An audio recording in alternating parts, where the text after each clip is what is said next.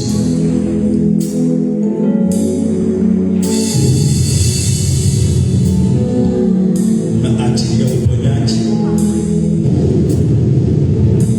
Receive your miracle tonight in the mighty name of Jesus. Receive your healing, receive your healing, receive your healing, receive your healing in Jesus' name.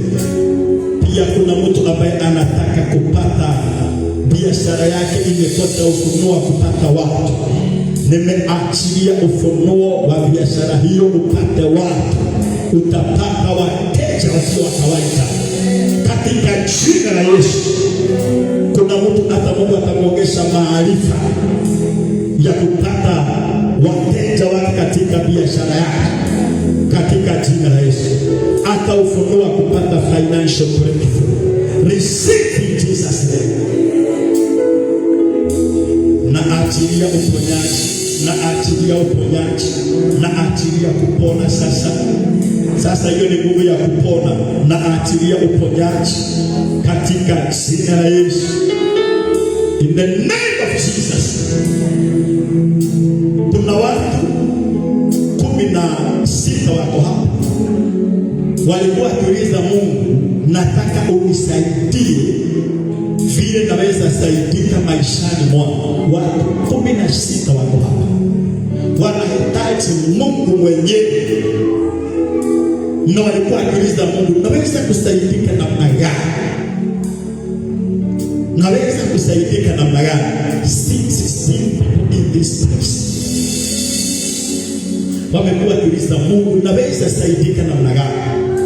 Maisha yangu imekwama, sijui nitapata ufunuo na njia gani? Leo katika jina la Yesu, watu hawa 16 wataanza milango kuwafungukia na njia kubwa katika jina la Yesu. Kuna mtu anauliza, sasa nitawezaje kupata hata kazi namna gani? Ulio hapo online, kuna mambo unauliza Mungu, sasa nitapata ufunuo namna gani niishi vizuri? Ninaachilia hiyo nguvu ya ufunuo katika maisha yako katika jina la Yesu. Na leo kuna mtu ataishi maisha mengine mapya katika jina la Yesu Kristo. Katika jina la Yesu Kristo. Katika jina la Yesu Kristo. Maisha yako imeingiza katika ufunuo wa mbinguni katika jina la Yesu Kristo. Kuna mtu anaona kama alirogwa, kuna mtu anaonekana kama alilaaniwa. Leo nataka nikupatie ufunuo wa kuishi tena katika jina la Yesu. Ezekia aliingia katika maisha yale. Receive in Jesus name.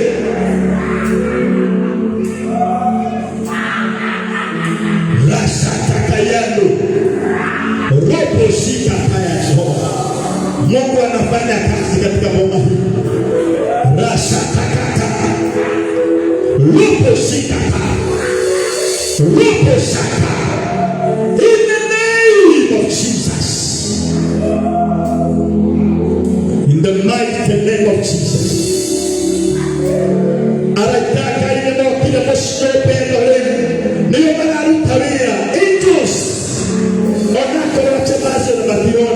The angels of God is working in this place.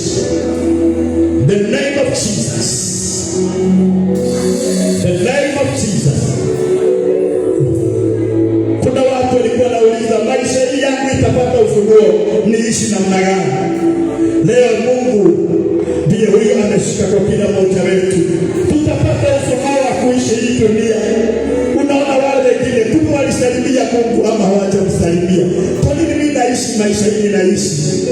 Mungu amekuja katika boma hili, ameanza kubadilisha mambo leo katika jina la Yesu. In the name of Jesus. Na hisi nguvu za Bwana zimeshuka katika ukumbi huu na njia kubwa sana. Na nimehisi kuanzia leo kuna watu maisha yao itabadilika. Na Bwana ameniambia katika boma hii kuna watu 45 wako katika boma hii. Maisha yako Mungu ataibadilisha na utaanza kuishi na ufunuo mwingine wa Mungu. Kuanzia watu 45 wako katika nyumba hii. Maisha yao imepewa ufunuo mwingine. Ufunuo mwingine. In Jesus' name. Receive in Jesus' name. Receive in Jesus' name. Nimeona watu 7 walio mahali hapa. Walikuwa na wanataswisi mpaka na Mungu. Walikuwa namuuliza Mungu, kweli ni wewe uliniita? Ni wewe uliniita katika mwito huu? Ni wewe Mungu uliona nizaliwe katika dunia hii? Ni wewe uliona niishi dunia hii hivi? Una doubt hata za Mungu, hata katika madhabahu haya unaona kama una imani. Mungu amekwambia kuanzia leo utajua mimi ni mimi nachofanya kazi na watu wake. Kuna watu walipitia katika vita tofauti. Kuna watu walipitia vita tofauti katika maisha yao. Na wakati walipopitia vita tofauti katika maisha yao, wakaona kama Mungu amewaachilia.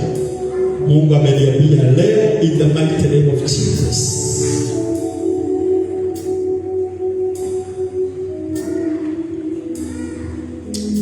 Kuna watu walikuwa nafikiria pengine wakae nyumbani, wanaona kama Mungu amefika mwisho na wao.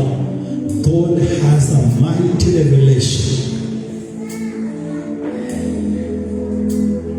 Akona ufunuo wa juu zaidi.